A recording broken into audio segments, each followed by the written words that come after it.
Hello, and welcome to Biohacking Your Pain podcast. I'm Dr. Orlando Landrum, and I'm here to talk to you about sciatica truths revealed. So, one of the things that we really want to get into is that conversation about sciatica and really what is it, how can you be able to treat it, and are some of the statements that are out there that talk about being able to treat it easy, quick, and fast? Do they really have a lot of validity?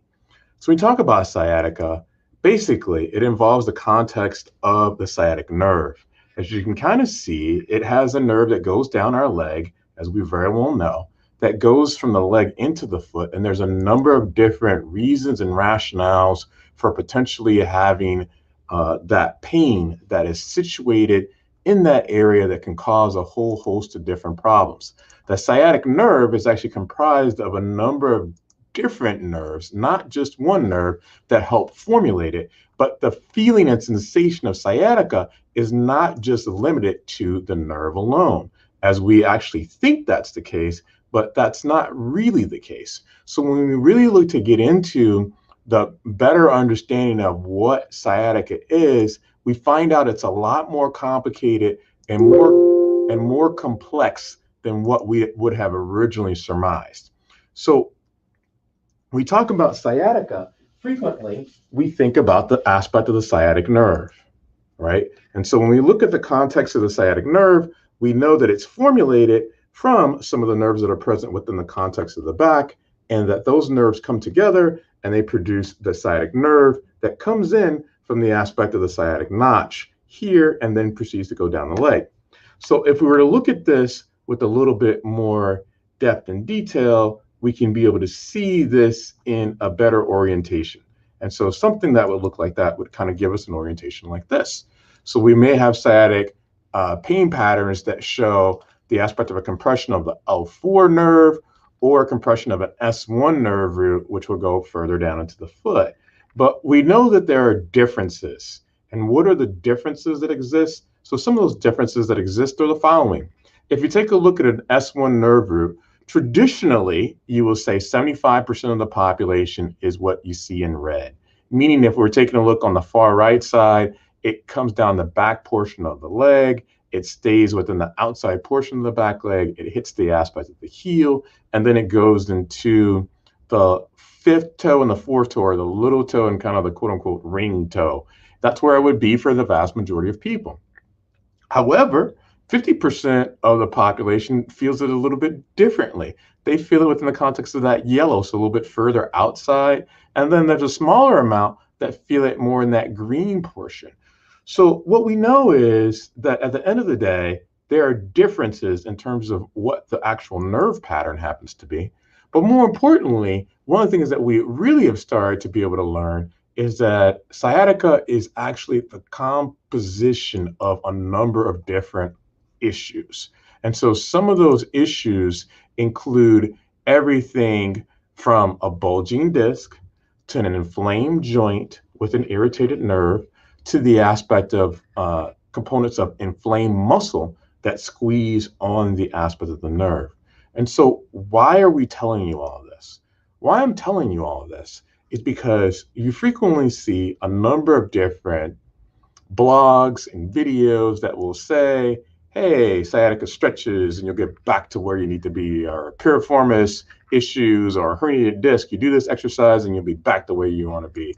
Or you do, different exercises like this and it can strengthen your back and your abdominals and be able to improve your overall core. And when you do those things, it'll stop sciatica immediately.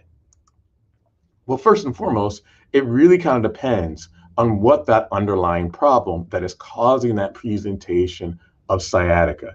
So again, to go back to that, you can have everything from a disc bulge to the aspect of an inflamed joint to the aspect of it being muscular in nature that's causing that nerve to be inflamed, as well as having different representations of the way that nerve actually feels. So when we talk about that, one of the things that we want to understand is what's causing the issues and how does that respond to potentially treatment. So when we talk about the aspect of a disc bulge, for instance, one of the things that we see is that disc bulges don't always stay. So let me repeat that. Disc bulges themselves can pop in and they can pop out.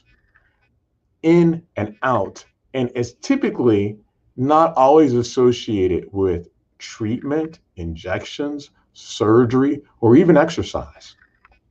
So accordingly, you can do a number of different activities as much as you want to, but if you happen to have the aspect of a disc bulge, what you will find is that after that bulge is there, your exercises, as much as you're strengthening your paraspinal musculature, may not improve the context of that bulge, and you might need to do something else. So a quick fix may not necessarily happen as much as what you might think. So if you're taking a look and you can kind of see this element of the bulge that exists, right? And this portion that's pushing back against the component of that nerve root, one of the things that you would believe to be the case is that, oh, we do this procedure or you do this exercise and the bulge will pop back in. Well, that doesn't necessarily hold water. Sometimes it does that, sometimes it doesn't. There are ways to be able to ascertain what that bulge is, where the bulge happens to press against, what are some of the sequelae of it pressing in those various different areas. But at the end of the day, that component of the disc bulge, it has its own mixture of things that are important in terms of how well it's going to respond. On the other hand, when we talk about looking at the joints themselves can give a similar referred pain pattern to what we saw earlier within this context, and they can be quite confusing. So when you take a look at the elements of the joints, one of the things that you will potentially see is that when you take a look at a facet joint, what you can be able to determine is as you kind of make your way to that aspect of this joint that's present here, it's in close approximation or closely oriented to the aspect of that nerve root, as you can see from the tip of the pointer there.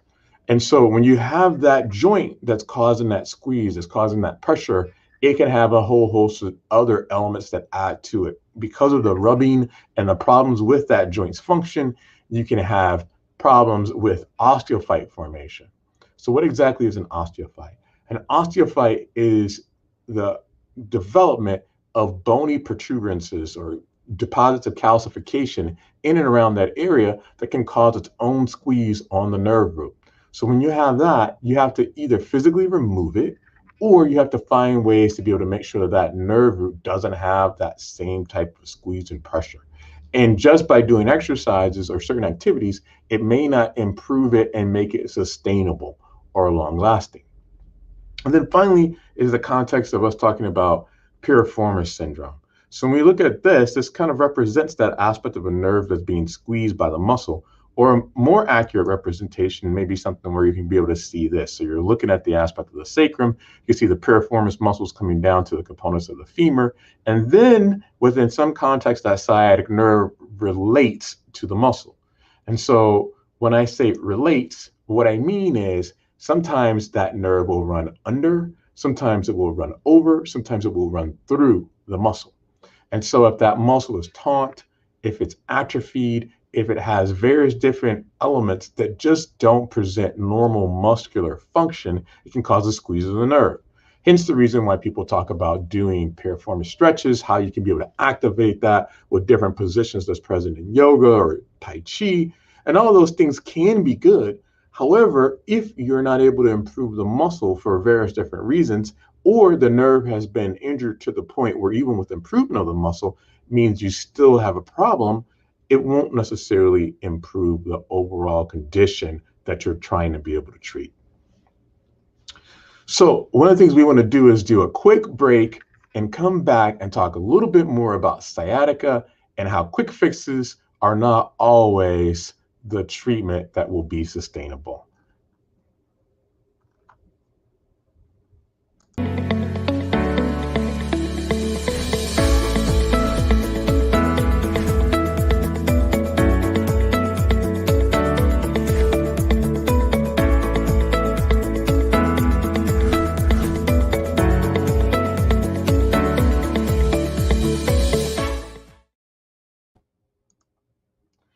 So talking about sciatica and what it really entails involves a little bit of a discussion about the aspect of the anatomy.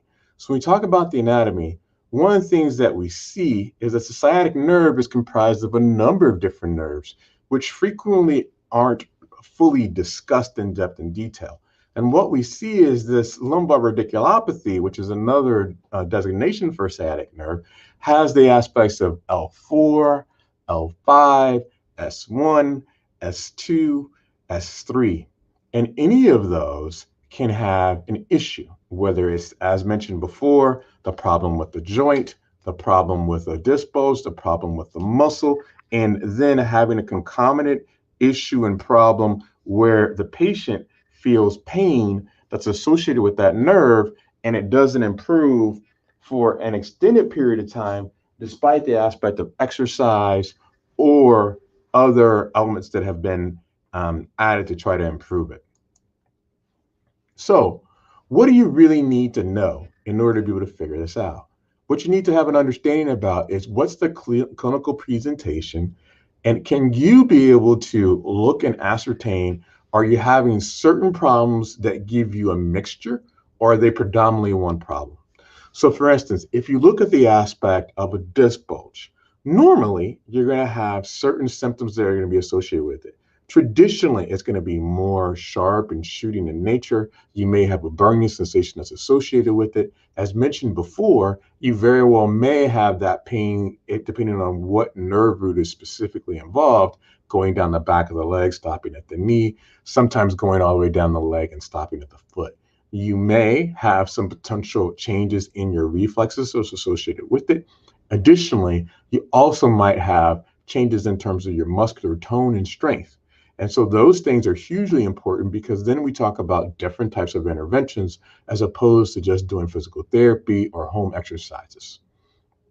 So the other option is evaluating, is it potentially a facet joint, meaning that joint issue that we talked about before that can give you referred pain down the leg for a number of different reasons, whether it's because you have a narrowed foramen where the nerve exits out through because of osteophytic growth that really gives you a squeeze in and around the aspect of the nerve, or because you may have some degree of changes in terms of the position of the vertebral bodies because of the abnormal aspect of the joint, or you have referred pain based off of facetogenic patterns that will give you pain referred to the aspect of the glute, the hamstring, the posterior portion of the knee, and down into the calf.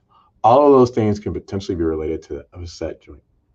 Number three is the aspect of piriformis, which traditionally is pain that's worse when you're in a seated position. It's better when you stand, and gives problems with people who have to endure the components of being in a seated position for most of their day, whether it's through work or through their leisure type activities. And then finally, one of the things that we didn't mention is the aspect of an SI joint issue, a sacroiliac joint problem, where you have an issue with the large joint that's present between the sacrum and the pelvis. And that component has referred pain that can go down the leg. And when you look at those four different issues that were mentioned, all of them can present in the same person. So let me repeat that again. All of them can present in the same person. So if you're trying to do multiple different exercises or apply a topical cream or something along those lines that's fit for one, you can't necessarily determine that an exercise pattern, for instance, like this, is going to improve all the different problems that exist. What you may need to do is to say, okay, how can we prioritize, have an understanding of what the problem is, see does it respond to the treatment that we've put in place, and then following that, once the treatment has been performed, is it sustainable? Meaning, will it last? And all of those things need to be taken into account. It's easy and it's sexy to say, oh, we can do a quick fix, and that quick fix will fix the problem in about 5 days, 10 minutes, 10 seconds, and be done. But sometimes it doesn't work that way. And what I would say is, those advocates for exercise and therapy, perfect. I think those things should be done. Why? Because you really don't have much to lose. There's not a lot of downside. If you do the exercises and it doesn't get better, what issue do you have? None. However, what I would say is, in full disclosure, sometimes exercises don't work. And frequently they will not work because there's a structural underlying problem that's in place that may be fluctuant, meaning that disc might bulge out and then bulge back in, might bulge out and bulge back in. And the exercises may hopefully be able to prevent further bulging or decrease the frequency. But if it is structural and that disc is fixed, or it's osteophytic and you have components in deposition of calcification, you may find ways to be able to adjust. You may find ways to be able to strengthen and improve your overall health and condition and be able to improve your pain. But that doesn't change the underlying issue. And if it ends up presenting again with pain, the exercises and quick fixes that you've done may not improve your overall pain. So I just wanted to give patients an understanding about what are some of the sciatic truths that really are out there in terms of understanding sciatica, and really how to be able to understand that having a full diagnosis with an understanding of the various different etiologies or causes of pain are helpful in figuring out how to be able to treat it and be able to make it last. Again, I'm Dr. Orlando Landrum. Thank you so much for joining. I appreciate it, and you have a great day.